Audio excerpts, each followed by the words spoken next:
wow, these are all these scary heroin people are going to Right. be in here.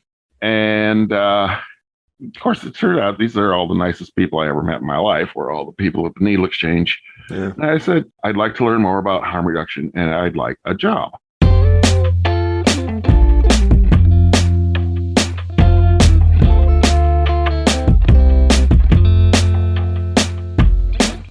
Welcome to the Dr. Junkie Show. I'm Ben Boyce. Have you ever been in a position where you wanted to reduce your alcohol or drug use without stopping altogether, but you didn't know how? In our culture, we usually see just two options: keep using and ignore the consequences, or stop using and get, quote, clean and sober. But there are plenty of people in the United States who live somewhere between those two poles. Lots of us drink regularly and don't get in trouble. We regulate it. Lots of us smoke weed all the time and don't get in trouble with it either. We moderate our use.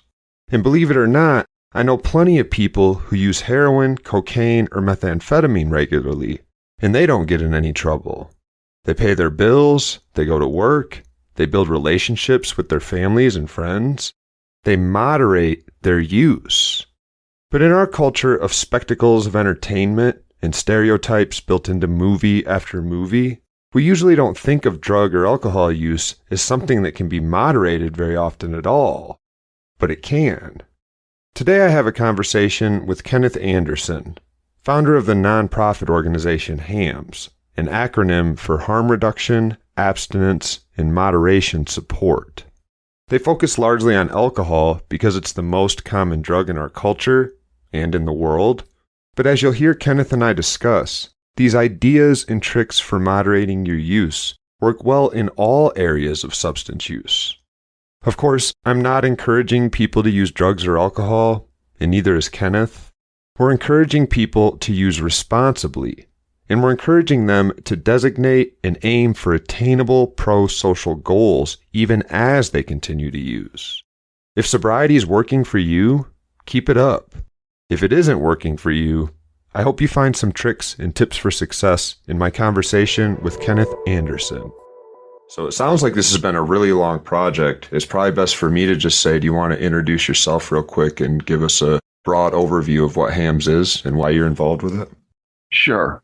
My name is Kenneth Anderson. I am the founder and CEO of the HAMS Harm Reduction Network. HAMS is an acronym. It stands for Harm Reduction, Abstinence, and Moderation Support. So we are a lay-led, free of charge support group for people who want to make any positive change in their drinking habits, from safer drinking to reduced drinking to quitting altogether. We're the only group you can come to and say, hey, I want to stop drinking and driving because it's really dumb, but I still want to get drunk every day. I don't want to drink any less. I just want to stop drinking and driving. And we'll say, that's a really good idea. Yeah, this is well, two things really were a draw to me. Number one was once I dug in and saw the message of the group. You've got some good posts that you do and that the organization does, but the majority of the posts on the social media pages I've seen are from people that are in it right now and they're trying to navigate life. And some of them are, a couple of days that they've navigated their use well. Some of them are literally dealing with like, I just woke up from a blackout. I got a black eye, not sure what happened. Our whole mission, both of us to this degree, are on the same path of just trying to give a different image of what recovery can be. And this is the real theme of your whole organization, is that we have addictions in the United States. If you get one, you're supposed to say 12 steps or bust, and you just got to dedicate yourself. And if you say, I want to try something else, there is nothing else. So yours is one of the first mainstream long running programs that is established that seems to have a wide presence, a wide following. I have a feeling from listening to just a few of the podcasts that we'll talk about a lot more. Your book didn't get here on time, but it sounds like the HAMS book has a lot of some neurology in it, some what it means to be a human. So hopefully we can dive into a little bit of that, even though, again, I'll have to plead unprepared on it. But where did the idea come from? Because we should probably start at the beginning. Well, this goes back to the early 2000s. I think about 2003 to 2006, I was director of online services for a group called Moderation Management. which I had been a member of because, I had changed my drinking patterns. I was actually involved with moderation management back in the mid 1990s with live groups and things. But they have a rather strictly defined program. You're supposed to drink X number of drinks a week or less for a man and X number for a woman. And if you don't stay within those moderation limits, you should leave and go to AA. What's that number, by the way? Do you remember? Oh, yeah. For men, it is no more than 14 standard drinks per week and no more than 4 per day. And for women, it is 9 per week and no more than 3 per day. Those were the Canadian guidelines in the 1990s. And it's interesting because when you say moderation and we're talking about what many of us know as people that have struggled with alcohol, that doesn't quite sound like what I would call moderation. So already I can see why you saw so many people that were like, this group it's a better option than maybe 12 steps, but it's not offering me what I need to succeed or what I need to make progress. Well, a lot of people came in because they were looking for a harm reduction approach. They wanted to drink less. They didn't say, well, I wanted to drink according to Canadian guidelines. And it's interesting. Audrey Kishline, the founder, chose the Canadian guidelines over the U.S. guidelines because the Canadian guidelines said women got 9 drinks per week and the U.S. guidelines said 7. So yeah, you got to start somewhere, I guess. Where we're at now, it totally makes sense to me that as you moved forward, you were looking to include more people. And you use this description of like, it's just about any progress you want to make in life. Your main focus here is alcohol, it sounds like, but I imagine you also have a lot of people like me that my biggest struggle was cocaine, heroin, and fentanyl, and before that, Oxycontin. And of course, alcohol was a part of that too, because you can get it everywhere, but the same principles that apply to managing addictions, once you figure out the frameworks of it, they often are applicable universally. Now that we're moving away from what you started with, like, well, we got to just set a limit and it's what the Canadian government says. How do you define success when we're talking about people from all different sorts of backgrounds that are all meeting in a spot to support each other towards some version of recovery or success, although recovery might not even be the right word? Well, before I address that directly, I'm going to go on a little more personal stuff. So when I joined moderation management, my goal was to drink 1 day per week instead of 4 days per week. But on my drinking day, I wanted to drink a fifth of whiskey, and that's 17 drinks. That's a little bit more than their 4 per day limit. And it's even more than their 14 per week limit. Yeah. It's really weird. The first meeting I ever went to happened to be led by the founder of the organization, Audrey Kishline, who happened to be living in Minneapolis at the time, and I was. And I remember she says to me, well, that's not moderation. And I'm like, well, no, but it's better than drinking 4 days a week, cutting down to a quarter of what I was. And like kind of grudgingly, I guess that's okay. But, I was kind of having some friction with the organization from the get-go because I knew that what I was doing was better, and better is better, as we say. That's our motto for our group. Yeah. So now we get on to I think it's 2004 to 2006 and something like that. I'm kind of in charge of the online groups, and we got a lot of people. I jumped ahead of something. One of the leaders in the moderation management group was talking to him, and he said, what you're doing, it's not moderation, it's harm reduction. And it's like, harm reduction? What is that? I don't really know what that is. Well, I happened to be visiting New York City at the time. We were actually at a moderation management meeting at the Harm Reduction Coalition, where they used to hold them in a room there. So I grabbed up all the literature about the needle exchanges and the harm reduction programs in operation in New York City at that point in time. And I went back to Minneapolis. I said, wow, this is really good stuff. I need to learn more about how this works. I know what I'll do. I'll get a job at the Minneapolis Needle Exchange. That'd be a good way to learn. Yeah. And I was unemployed at the time, so I needed a job. And I said, this would be good. So I went with great fear and trepidation, knocking at their door. You see, because I only drank alcohol. Right. You're like, what kind of freaks are going to be in here, right? Yeah. Those are my people. I mean, I smoked a little pot like we all did. Sure. It doesn't really agree with me, so I just really don't. I didn't have good effects from pot. So basically, alcohol's been my main drug. Heroin is like, wow, these are all these scary heroin people who are going to be in here. And of course, it turned out these are all the nicest people I ever met in my life, were all the people at the Needle Exchange. Yeah. And I said, I'd like to learn more about harm reduction and I'd like a job. And they said, well, we just lost our grant and laid everybody off, but we really need volunteers right now. You want to be a volunteer? So I said, sure, I'll be a volunteer. That'll be a good way to learn about this. So yeah, I volunteered at the Needle Exchange in Minneapolis every Friday for a couple of years. Made all these kits, all the crack kits, all the injection kits, the bleach kits.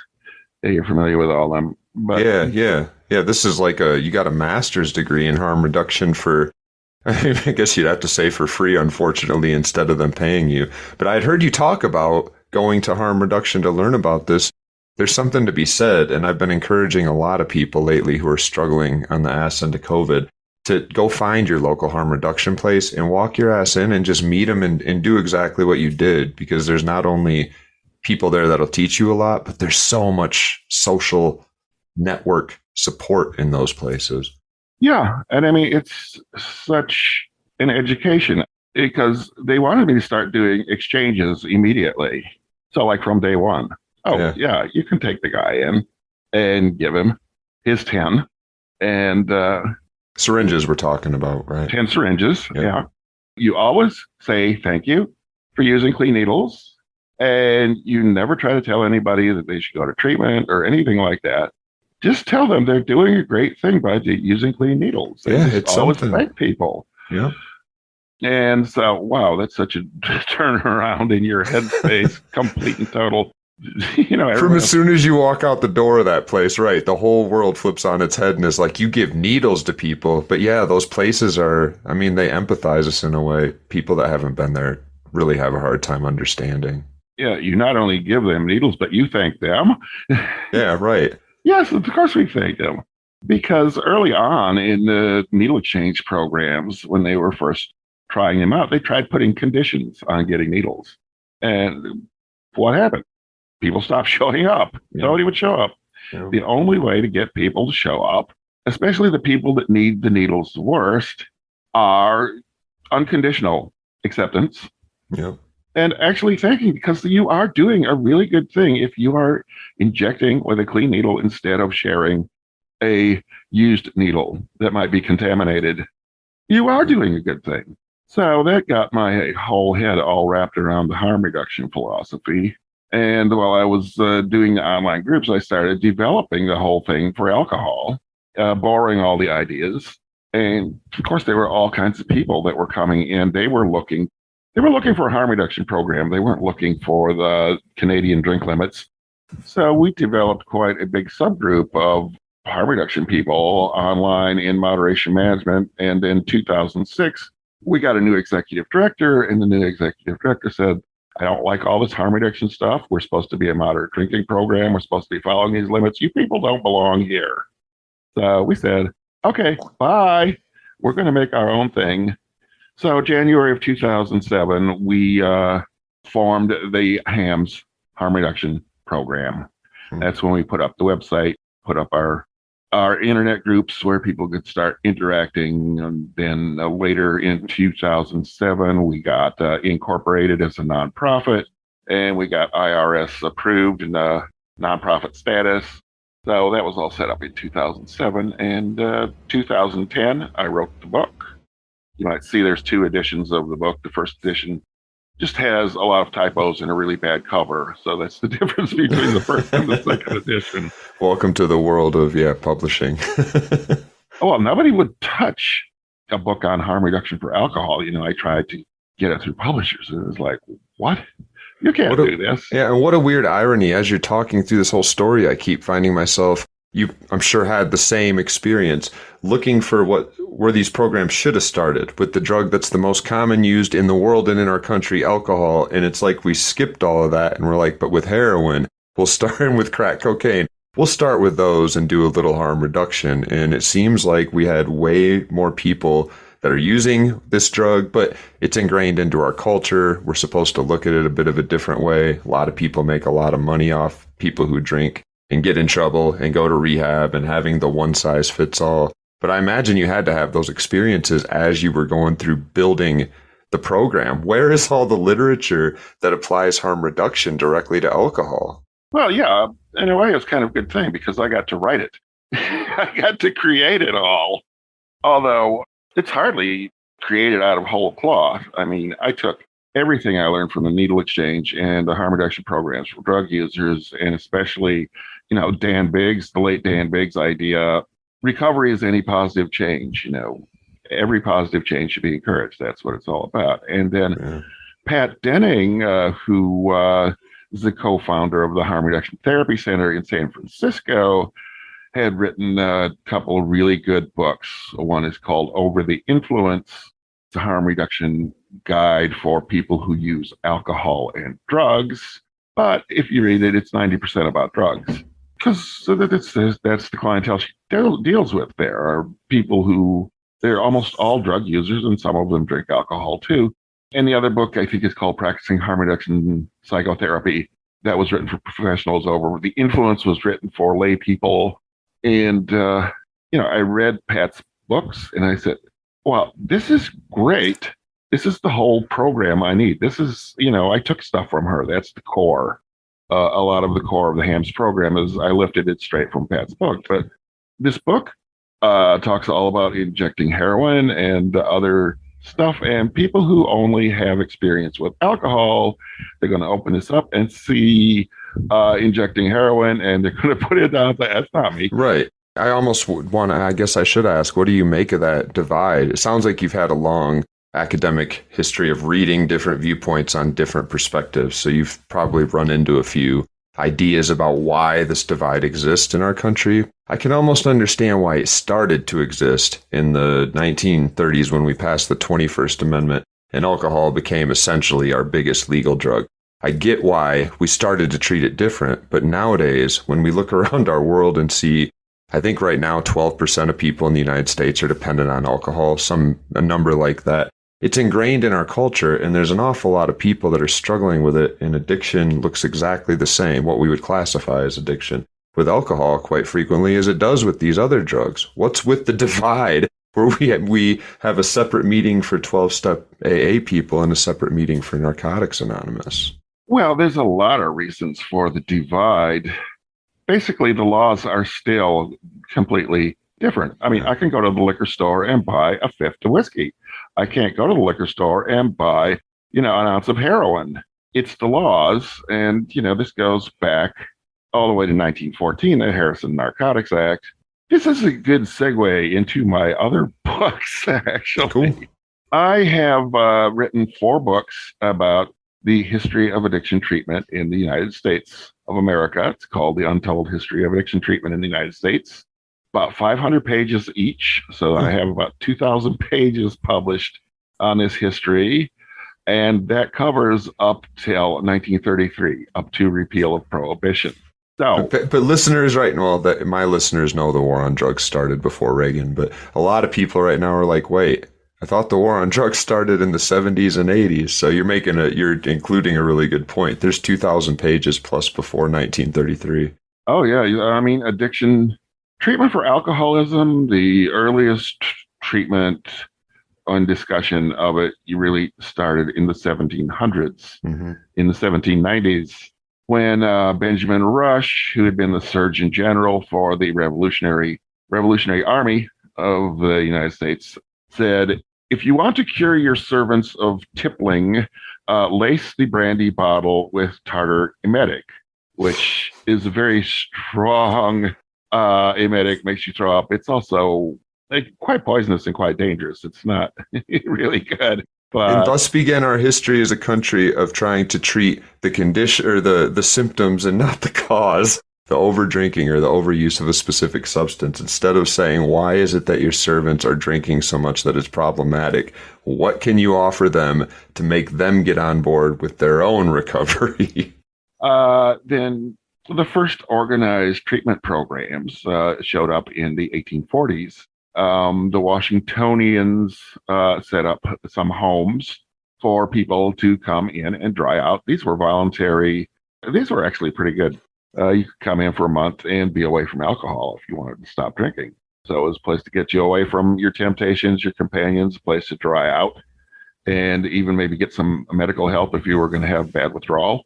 So, yeah, this goes back to the 1840s, but really the split between people who drank and people who used opioids, really that started with the Harrison Act in 1914, which there was a couple of Supreme Court decisions in, I believe, 1919, which started the war on drugs. And that's when the federal agents started, well, they started arresting doctors who were trying to withdraw people from morphine by stepping them down gradually, or who were giving them maintenance treatment by saying, well, you're too addicted and your health is too bad to step you down. We can't. To keep you alive, we just have to maintain you on morphine. So we'll give you a maintenance dose legally by prescription. And the federal agents just came in and started arresting the doctors saying, you can't give drugs to drug users.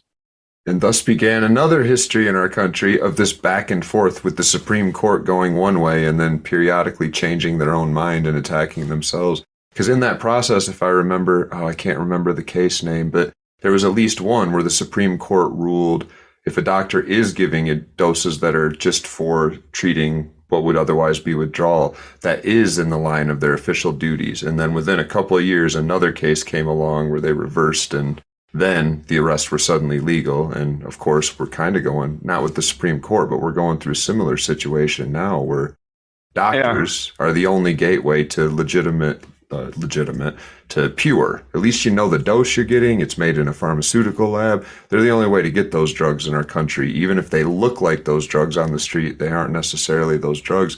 And they're prescribing less and less because they're worried about their own asses.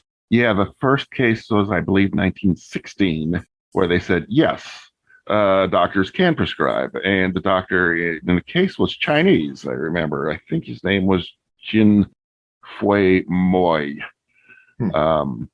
But yeah, the first case was 1916, I believe, and then the next two cases were 1919, where the Supreme Court totally reversed their position and said, no, doctors can't give drugs to drug addicts. Yeah. Put the doctors in prison if they give drugs to drug addicts. After which they established the federal narcotics farms at Lexington and Fort Worth. And that was basically almost the only treatment for drug users available in the United States. Private physicians were extremely limited. They were extremely afraid to treat drug users because they were risking prison. So basically, it was the two federal narcotics farms and nothing else existed. And it's totally, of course, separated narcotics users, to use the historically correct term.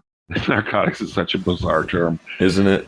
It's a narcotic if it's classified by the law as a narcotic. Yeah. What are the pharmacological properties that they have in common? Well, none at all. That the government says. The government Thus began our third history of the United States, classifying some things as acceptable and not by making up funky terms that don't make any fucking sense. Yeah. Yeah, this is how drug users and drinkers got separated. You know, there wasn't such a great separation before that. There was not more stigma. In 1890, there wasn't really more stigma to be addicted to an opioid than to be addicted to alcohol. If anything, it was probably the other way around, because alcohol had such bad effects on people. On some, yeah. It depends on who you are. I've heard you talk about this enough, too. Yeah. I mean, if you're thoroughly addicted to opioids, basically, as William Burroughs said, I could spend 8 hours staring at my shoe. Yeah, isn't it great? Oh, you said you don't do a lot of other drugs, but yeah. I've only had opioids once in my life in the hospital, so. Oh, yeah, that kind of taints the experience. It was kind of fun, but this was definitely limited experience. Yeah, you had a lot of other stuff going on, right? You couldn't exactly lean into it and pay attention, so. Why is But that? I know I don't want to get us off track here, but we should flag that maybe and come back. I'd be curious why you haven't tried opioids or used them more often. well, it's not complicated. I was never around opioids. I just Nice. wasn't around them. And the closest contact I've had was working in the needle exchange, and I was already like 40 then. That's kind of old to start a new drug habit. Especially if you've got one.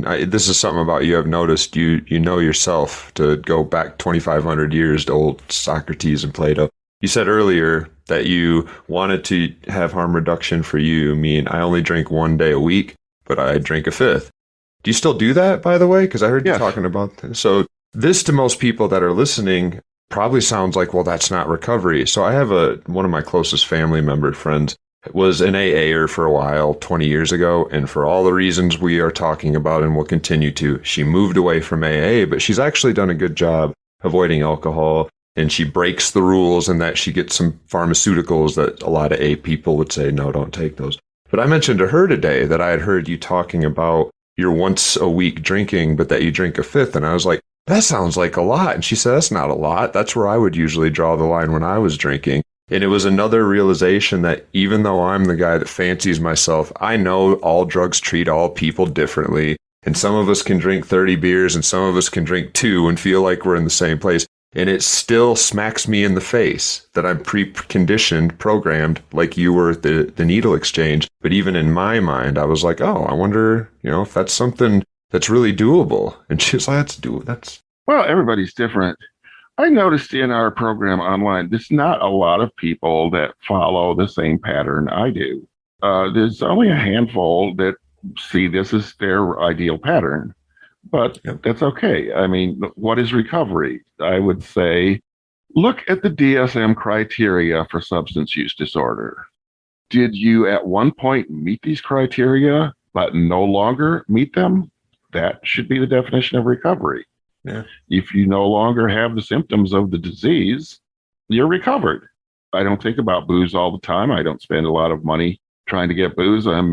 If anything, I'm addicted to writing about the history of addiction treatment because that's where all my time goes. Well, you're hitting on another point I wouldn't have thought to ask you, but in my recovery from heroin, I actually still drink. And one of my harm reduction techniques is I drink just light beer, and not just any light beer, but I'm talking like Busch Light, like cheap, low quality, watered down light beer, which means unless I'm really trying, like it's really hard to drink enough beer to catch up to what would be equivalent to a fifth. Now, this would be terrible for some people that it wouldn't work for them, but we all have different techniques. And as I have expanded or thought bigger about this project you're doing, it's a shame that we haven't busted through those walls, because I'm a person that was addicted to heroin, fentanyl, and cocaine in mainline injections. And part of my harm reduction for that is that I drink light beer. And that's another no-no in 12 steps. But I don't know, it's got to have been, every time I think about this, I'm like, whoa, I think it's been 17 years since I shot dope. Whatever I'm doing is steadily, it's working for me. My life is pretty productive. I don't find myself having massive hangovers and missing work or anything. But we're talking through things that are not only separated, and maybe they should be thought of more holistically for people that are struggling with all sorts of substance issues, but also that are immediately striking people's ears like, this can't work. This can't work for the normal person, because we're all programmed up to know it's 12 steps or bust. If you've struggled at all, you've got to totally put it down and walk away. And the numbers show that just does not work for the majority of people. Mm-hmm. And on the same topic, what is the most addictive substance known to man? I'm glad you brought this up, because I wouldn't say nicotine, I'd say smoking cigarettes, but you've got a history here, right? It is smoking cigarettes, absolutely. And what is the one substance that if you are in AA, or what are the two substances you are allowed to indulge in AA? Cigarettes and coffee. Yep. Well, you're taking the most addictive substance known to man, and you're saying, well, it's not a relapse. It's a complete double standard. And so recently we've seen more and more people say, well, I smoke cannabis sometimes, but I don't quit drinking, so I'm in recovery. And some people in 12-step programs are horrified and say, you're taking an addictive substance. And I smoke so much weed. I'm glad you mentioned that earlier, because I was on my list to ask you is, do you smoke weed? And you said you don't really mess with cannabis either. But I'm like, I live in Colorado. That was part of the reason we moved here 10 years ago, and we got into some PhD programs, so we moved here anyway. But like, it's just been another piece that sort of slid into what was at the time my recovery that was really rocky at first, and I needed something, and it just works for me. But a lot of people that tried to smoke weed, I get up at like 4 or 5 in the morning without an alarm clock. I start smoking weed and I write or I grade papers or I put a lecture together for the first 6 hours of the day. That would not fucking work for most people because we're all wired up different. And this is something else your program and again, some of the podcast I was listening to do a great job of trying to get people to lean into themselves, to look in the mirror and figure out what is it that you're getting if you're using a substance problematically, but you don't want to let it go. What's it giving you? And then what else can you plug some of those holes with and figure out a safe way to slowly make progress by your own standards? See, when I first smoked weed, which was 1979, 1980, my first year in college, it was really hit and miss for me. Sometimes I would get giggles, and other times it would plunge me into instant depression. So I was having some difficulties with it from the start. Then I lived in Japan for 6 years, and you can't get it there. Oh, yeah, right. Not available. Come back, try to smoke it again. Every time, try 3 times, every time, instant depression. Horrific instant depression. Wow. This is not something that someone would continue to pursue. No. So I quit, I've tried it once or twice since 1986 to 2022. I've tried it once or twice again. Also, instant depression.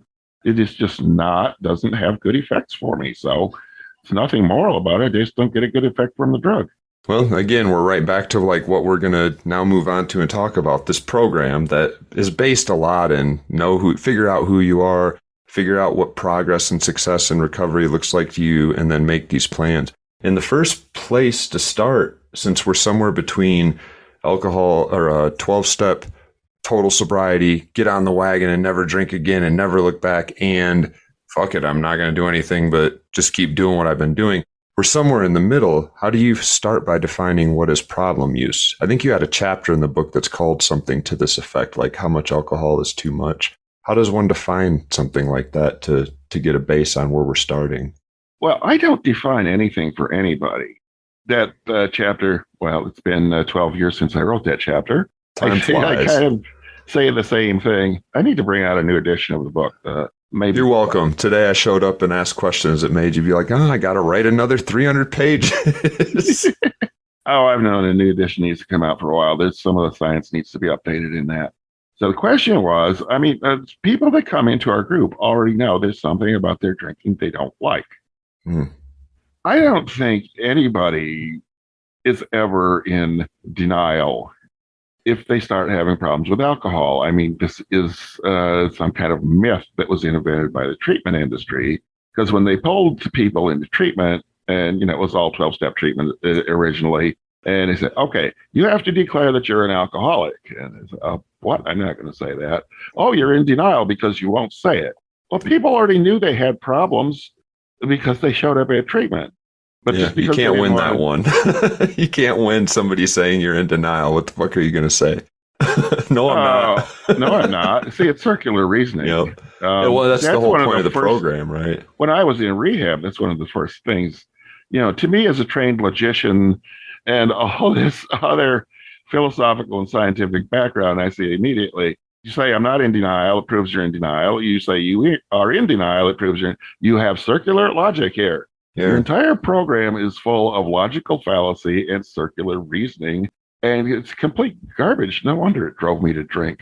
I never drank as much in my life as when I was in AA. That's so funny. My dad told me he got pushed into going once. He was always been just a beer drinker, but he was always functional, and he had a religious wife before they got divorced. And they kind of just intervened on him one day, and he was like, what the fuck is this? And he agreed to go, and he said every night on the way back, he'd have to stop and get a 40 just to get home. Now, my experience was the same, but it's funny, we have, but most people don't identify if they feel that way when they go there, where that feeling comes from. And it's not just the circular logic, it's all the other religious thinking. It's built like a fucking religious program, but you're never supposed to talk about Fight Club. You're never supposed to say, A higher power? Well, that sounds mighty familiar. Can you show me evidence for this thing you want me to believe? You don't have any evidence, but I'm supposed to believe it anyway? It's built in a format that if you get that small percentage in and they engage, it might, quote, work for them. And that it's a program, it's an identity, but the vast majority of us smell it out right away to be like, this is religion. It kills me. You never see a TV show where somebody goes to AA and starts drinking more as a result. You're right. We should write that script after you're done with your next edition of the book, because we both are in that club.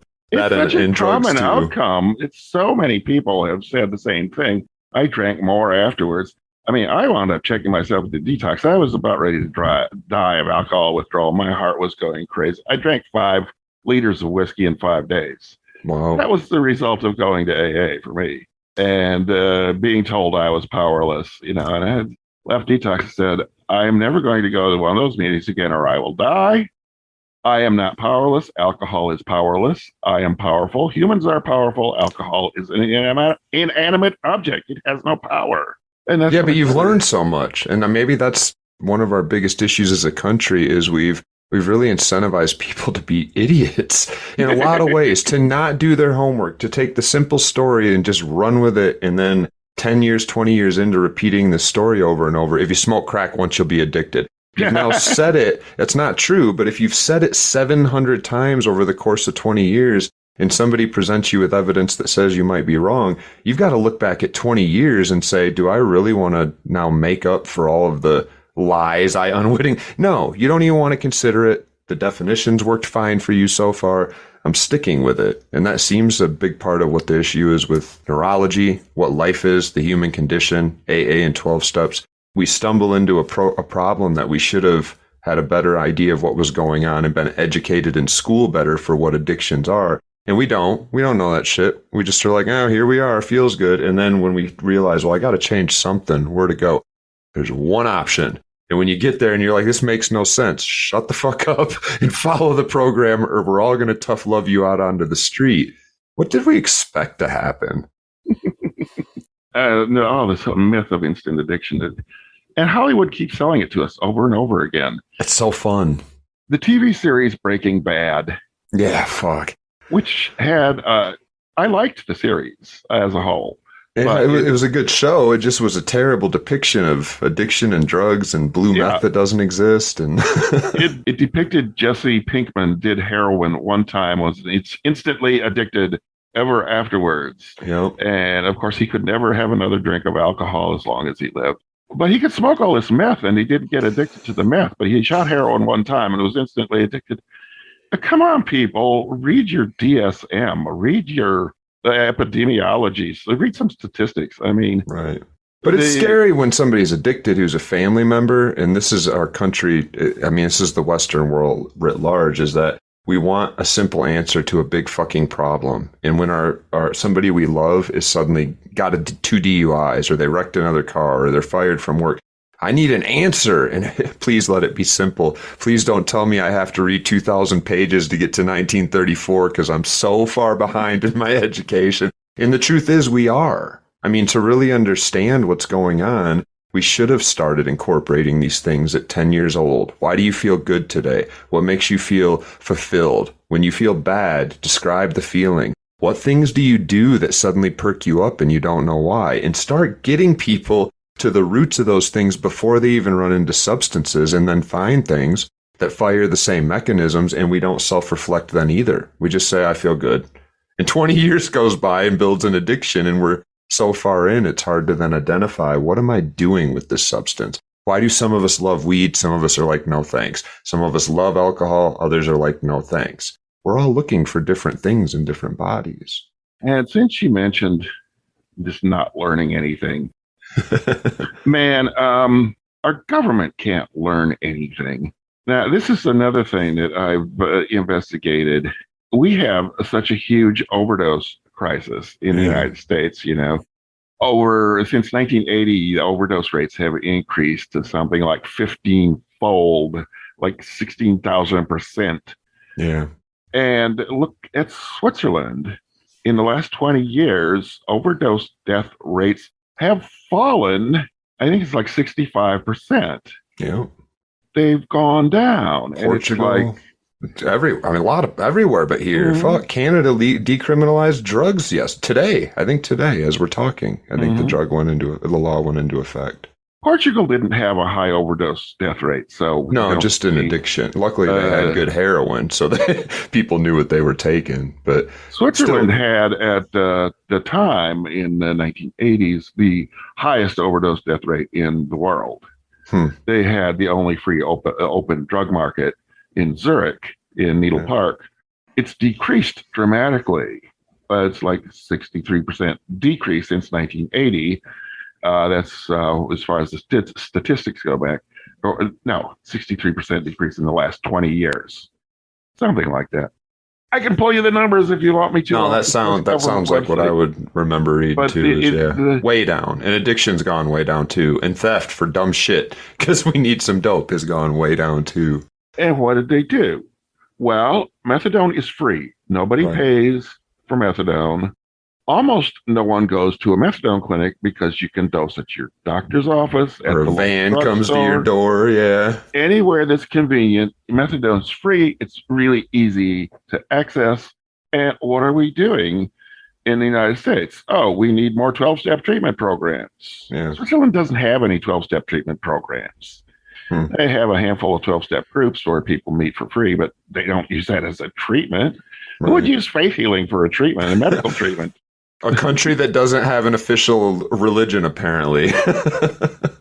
So we're pretty good at lying to ourselves. So free methadone, you get to dose wherever it's convenient. Heroin-assisted treatment, about 8% of clients in Switzerland are on heroin-assisted treatment and 92% on methadone. And the heroin is also free. You do have to come into the clinic to inject. You can't do it in your doctor's office, but that's about the only restriction. And that's to protect your friends. Like, our goal here, you will always have somebody that forgot to eat or has some anxiety they hadn't recognized, or it uses too much dope accidentally, and you want them there so that if they inadvertently overdose, you can make sure you don't fuck this program up for the rest of us, because you would have overdosed anyway. Or they're drunk, or a million, right? Or they took a pill last night and forgot. And alcohol, because that's a really deadly combination. And they also have a dozen or so safe injection facilities. So, why don't we just, if we want to reverse the opioid overdose crisis in the U.S., why don't we just do everything that Switzerland did? And half a dozen other countries have done the exact same thing, and they have the exact same reductions in overdose deaths. Yeah. And actually, it's more than half a dozen. Half a dozen have done them for a long period of time. Yeah, so, it's hard to go back once the shit works. Like, why would you want your car to start getting broke into again? And a bunch of other countries have adopted the same programs recently. I didn't include them in my write-up because they have a shorter track record, but they're having the same success. So but I do the ones with a long term. So why don't we? If you're going to have a drug-induced, a drug death homicide law, the people that should be on trial are the people in Congress, because they're the ones that are responsible, not the people selling the drugs. It's the politicians that are keeping us dying of overdose because they won't institute anything that makes any sense. There's not one politician I know of that says, let's give everybody free methadone and let them dose in their doctor's office. I don't even think Bernie Sanders has said that out loud, strangely. And I still think we're in a country where a lot of people don't know what the fuck methadone is. That should blow our minds. When I was addicted to heroin, I didn't know what methadone was. And I was 25, 26 years old. I got lucky at the end and stumbled into a clinic when somebody said, there's this stuff called methadone. And I was like, I don't want to do meth. That's how ill-informed we are as a country. We push addiction away. We push people who are struggling with it away. And we just try to zone out and hope it doesn't come for us. And then the people that do know about methadone, in the United States, it's thoroughly stigmatized. Oh, they're still drug addicts. They're addicted to drugs. Yeah. No, that's not how the DSM defines drug addiction. Drug addiction, it's fucking up your life so you can't function. That's the basic DSM definition. Negative effects related boiled down to its simplest form. Yeah. If the substance is fucking up your life so you can't function, you're addicted. Mm-hmm. if you're functioning perfectly well, then you're not addicted. And that's what happens with methadone. It's long term. So you don't have to shoot up every day. You can dose once a day. You can go to work. You can do everything that a normal person does. It's like a diabetic with insulin. They need to shoot up once a day. I think it's daily for insulin. I'm not sure. I don't know about diabetes too much, but Probably I do know diabetics function as normal human beings when they have their medication. Yeah, right. So do Same people. with methadone. Same with methadone. Yeah, and I know there's some people that have said they would save their doses and double dose. I even tried that and never once got high when I was in a methadone program. If I double dosed, I'd fall asleep. It just isn't the same drug. But that confusion is also, to me, it feels really strategic. We're just in a place where Congress and people in charge have just kept those stereotypes and tropes in place because it just suits their needs. That's how you get people scared and riled up and willing to vote for you. They're going to give your kids heroin. That's a lot more scary and inciting to action than saying, I'm going to help addicts or addicted people. I'm going to help them by giving them methadone. Not in my backyard. I just fed up with all the politicians in both parties because they're all shit. I know. They're all the enemies of the people. Every single damn one of them. None of them want to give you food or housing, much less free heroin. Yeah, right. They want a name. We could solve all the problems, but we have to have a certain group to scapegoat. And in the United States, Jesus, it's in my living memory, my entire life, it's been the poor. Yeah. Yep. All these people are welfare bums. They all need to go get kicked down the street. And what happens? Well, why do we have so many homeless people? Well, you thought they should all get kicked out in the street. That's why you have homeless people. And as we steadily check people off that box, because it used to be almost everybody could agree, anybody that was LGBTQIA, we can all... Clinton, I think, is who instituted the Protection of Marriage Act. So that used to be bipartisan. Now we don't hate gay folks no more. We used to be able to hate those damn communists, and some people still do, but now we're like, that seemed kind of silly that we did all that shit back in the day. People of color, you can't hate them anymore. So we've lost all the groups we used to be able to come together and hate, and now we're like, but we got drug users, we got criminals who are in prison, those awful monsters we should lock up and throw away the key, and to a large degree, still poor people. And that's about it. Unless you got a president who will say Muslim ban. I was going to say, if you got a president that'll say Muslim ban, and still to this day, regardless of party, there is some fear of outsiders. So, yep, you're right. Stop those immigrants from crossing the border. Build a great wall. Remember what happened in China. They built a great wall, and then were invaded by the Mongols, who took over and ruled the country for several centuries. So thanks for the wall. The wall. So before we run out of time, should we shift gears and talk? Maybe I know you sent me a list of this is from the book, and it'll probably still be in the new edition when you get done with it in a few months here. You got a list of 17 things if you're looking for ways, a lot of my listeners I'm sure are, to slow down, control, moderate your drinking or your drug use for that matter, because I think a lot of these apply just about universally. But do you have a few you might want to touch on real quick before we run out of time? The 17 elements of HAMS are online on the website. They're in the book. They're not going to change. They've already evolved. We started with 14. We went down to 11. My people yelled at me and said, you took out the best ones. You can't do 12. He said, I can't do 12. And they came up with 17 in the end. And these are pretty standard psychological interventions that are well known, well tested, well established. So they're not just stuff I made up. As I said, I got a lot of them from Pat Denning. I got others from Smart Recovery, which is an interesting non-12-step abstinence program. Yeah, I've read a little about them. One is to do a cost-benefit analysis of your current habits and the change you want to make. Write down the pros and cons of your current habits. Write down the pros and cons of the change you want to make. That helps solidify motivation. It helps resolve ambivalence. Or ignoring stuff that you were noticing all along but didn't want to admit to yourself. Writing it down makes you say, oh, yeah, okay, fine, put it on the list. Yeah, it makes it really concrete. When you don't write things down, they just disappear from your brain. But when you write them down, they become concrete and they kind of get etched into your brain. So writing is a really good thing to do. So this is one writing exercise to do, is the cost-benefit analysis. Another thing to do is to track your drink numbers. You can do this just on a calendar, on a spreadsheet, however you That's want huge. And anybody that's ever like spent a good bender, like just folding into a drug or alcohol for a while, with other drugs as well. How many times in a day are you shooting up? How many different? You usually would have to go by weight for cocaine or something, but with alcohol, just writing it down as you go, and then just look at it the next day and make sure you're not surprised. Those are a couple of big ones. We also just encourage people to always celebrate any positive change. I mean, somebody might, on our group, they might say, well, I want to stop drinking for 30 days. That's my goal. I'm going to set a goal of not drinking for 30 days to reset my system. And they make it to day 13 and drink, and they come on board the group and say, oh my God, I failed. I didn't do what I planned to do. And it's like we all have to jump in. It's like, you made 13 days of abstinence.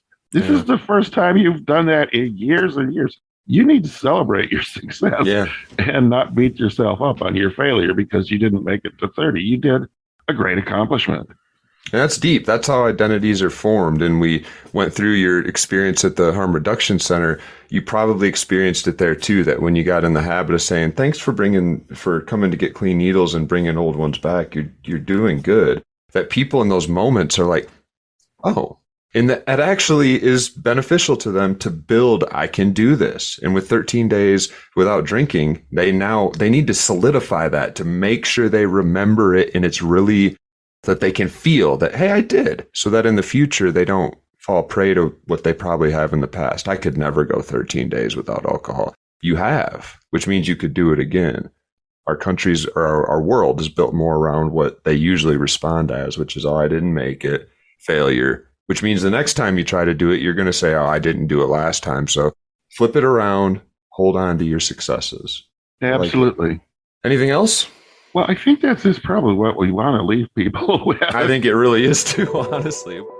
That was Kenneth Anderson, and his organization is HAMS, HAMS. You can find tons of links to the organization's social media pages and to Kenneth's books on the episode description. So check them out if you're looking for some alternatives to pure sobriety. HAMS is a supportive group who can probably point you in the right direction, even if you find that they aren't ultimately the right answer for you. As always, love yourselves and the addicted people in your life. I'm Ben Boyce.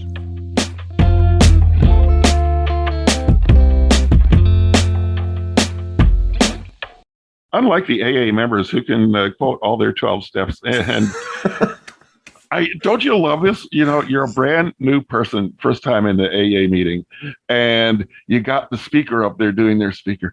And I'm going to talk about step number 3. Now, at first, I didn't like step number 3, but they decided later, step 3 is, I think step number 3 is really cool. And we're sitting back there, what the hell is step number 3? Come on, man, catch me up. Yeah.